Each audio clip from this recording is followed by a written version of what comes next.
السلام علیکم، بسم اللہ الرحمن الرحیم۔ میں ہوں سعدیہ سہیل، آپ کی دوست، آپ کی ہمدرد۔ اس کے علاوہ ایک جو چیزیں مجھے بہت زیادہ میرے پاس لوگ کویشچن کرتے ہیں،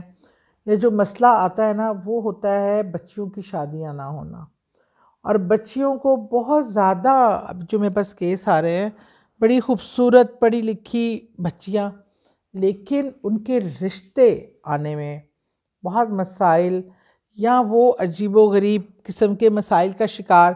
کوئی بچیاں سائیکلوجیکل ڈسٹرب ہیں، بہت بچیاں ان کو کسی کو آوازیں آتی ہیں، کوئی ڈفرینٹ فیل میں ہے، کوئی آئسولیشن میں رہنا چاہتی ہیں۔ میں نے دیکھا بہت زیادہ اس ٹائم میرے پاس جو کیسز آئے ہیں، وہ بچوں کے بھی، لڑکوں کے بھی آئے ہیں، لیکن بچیوں کے بہت زیادہ آئے ہیں۔ تو مجھے لگتا ہے کہ ہمیں بہت اس چیز پہ فوکس کرنے کی ضرورت ہے کہ ایسی کیا وجوہات ہیں کہ ہماری بچیاں دن بہ دن جو ہیں وہ اس مسئلے میں بہت زیادہ پرابلم میں مطلب نظر آتی ہیں۔ اور جو مسئلے مسائل ہیں اس کی وجہ میرے خیال میں ایک تو بچپن سے بچیوں پر ایسا اتنی توجہ نہیں دی جاتی جتنی دینے کی ضرورت ہے۔ دوسرا، ہم بیسک جو اسلام کا چیزیں ہیں، بچیوں کو طہارت کیسے کرنی ہے، پاک صاف کیسے رہنا ہے، اور خالی ذہن، آج کل تو بہت سارے ایجادات ہیں، ٹیلی فون ہے، نیٹ ہے، یہ چیزیں جو سارا ہمارا آئیڈل دماغ جو ہوتا ہے نا، وہ شیطان کا گھر ہوتا ہے۔ اس کو اب خالی چھوڑ دینا تو شیطان اپنا کام شروع کر دیتا ہے۔ بلکہ ایک ابھی میرے بہت ملنے والوں میں ایک بچی تھی، بڑی ماسٹرز تھی وہ آئی ٹی میں، اور بڑی انٹیلیجنٹ، ذہین۔ تو ان کے گھر کا ماحول ایسا تھا، بچیاں زیادہ باہر نکلتی نہیں تھیں، مطلب گھر والے بھی زیادہ اکٹھے بھی اتنا ایسا کوئی سوشل لائف اور گھر میں اتنا آنا جانا بھی نہیں تھا۔ تو وہ بچی ہر وقت نیٹ پہ بیٹھی نا، کچھ نہ کچھ ڈھونڈتی، سرچ کرتی رہتی۔ میں جب بھی دیکھتی تھی تو وہ کمپیوٹر پہ بیٹھی ہوتی تھی، نیٹ پہ بیٹھی ہوتی تھی۔ اور میں نے اس کے پیرنٹس کو بارہا کہا کہ آپ اس بچی کو نا ہر وقت نیٹ پہ نہ بٹھائیں، کوئی کام کرنے دیں، کوئی جاب کرنے دیں، کسی اسٹوڈنٹس کو بتائیں، کوئی ایکٹیویٹی کرنے دیں، کوئی باہر نکلے، کوئی سوشلائز کرے۔ یہ مجھے لگ رہا ہے یہ کیونکہ میں نے ایک چیز دیکھی ایسے، میں نے ایک دن پکڑ کے 2-3 آئی تھنک ایپیسوڈ کوئی اپنے موبائل پہ دیکھی، تو مجھے بالکل ایسا لگا کہ جیسے وہ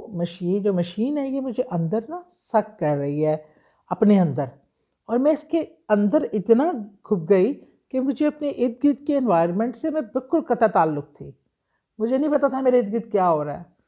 تو مجھے پھر سمجھ آ گئی کہ یہ کیسے کیپچر کرتے ہیں مائنڈ کو، کس طرح یہ اس کے اندر ایسے ضم کر لیتے ہیں کہ بچے آپ کے سامنے بیٹھے ہوتے ہیں، کمرے میں موجود ہوتے ہیں، پر وہ اپنی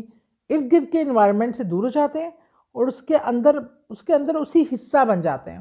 اسی طرح دیکھا آپ نے کئی ویڈیو گیم سے بچوں نے خودکشیاں کی، کیونکہ وہ اس کو اتنا زیادہ دیکھنے سے اتنے انوالو ہو جاتے ہیں کہ وہ خود کو اسی گیم کا حصہ سمجھنا شروع ہو جاتے ہیں۔ آپ کا برین اس کو نا اسکویز کر کے اس پہ اندر فوکس کر کے اتنا کہ آپ کو اس جگہ لے جاتا ہے۔ اسی طرح اس بچی کے ساتھ آگے جا کے یہ ہوا کہ وہ پتہ چلا کہ وہ مینٹلی اتنی زیادہ آئی ٹی، اور جس تحقیق کرتی تھی وہ، اس نے امریکہ کے صدر کو لکھ دیا کہ پتہ نہیں میرے گھر والے کیا کر رہے ہیں، کہ ملک کے خلاف ایجنڈے پہ کام کر رہے ہیں، یہ مجھے زبردستی قید کیا۔ ایک عجیب عجیب سٹوریز، لیٹر، ایک دن یہاں ایجنسیز کے بندے آگے کہ وہ کوئی لیٹر چاہ رہے ہیں، پھر وہ بچی ایسے ایسے کرتے کرتے ذہنی طور پہ جو ہے وہ بالکل اس کا وہ آئسولیشن میں چلی گئی، اور ایسے ایسے اس کے ساتھ واقعات اور مسئلے مسائل،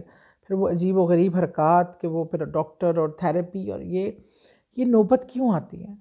خدا را اپنے بچوں کو تعلیم کے ساتھ تربیت دیں، ان کو activity, physical activity, mental activity میں انوالو رکھیں، ان کو فارغ آئیڈل کمروں میں، یہ جو آئسولیشن میں جاتے ہیں نا، یہ آگے جا کے ان کو آئسولیٹ کر دیتے ہیں۔ یہ صرف جادو اور ٹونا ہی نہیں ہوتا، یہ سائیکلوجیکل بھی مینٹلی بہت زیادہ ڈیزیزز بڑھ رہی ہیں بچیوں میں۔ پھر وہ شادی میں ارد گرد اپنے کسی قریبی یا اپنے پیرنٹس کی کوئی ایسی